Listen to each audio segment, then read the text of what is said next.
Magandang araw sa inyong lahat mga idol, ito po ang inyong lingkod, Alvalario sa Toledo, may nagtatanong patungkol sa mga biyak kung kailan nga ba ito pwedeng kapunin.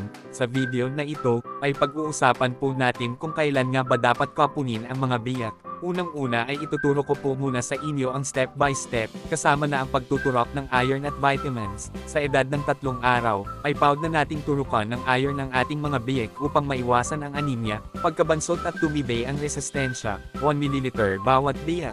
At sa edad ng 10 araw, ay paud na po nating turukan ng vitamins ang ating mga biyak, upang makatulong sa mabilis na paglaki ng mga biyak. Sa edad ng 14 na araw, ay turukan ulit ng iron upang maiwasan ang anemia at tumibay ang resistensya. At dito na rin natin isabay ang pagkakapa ng ating mga biyak. Sa inuming tubig, maghalo ng Bet Raisin Premium sa tubig upang mapalakas ang resistensya ng mga biyak at makaiwas sa sakit. Sa edad naman ng 21 ay bakunahan ng paglapas ng mga biyak upang magkaroon ng proteksyon laban sa hog cholera, 2 ml bawat biyak.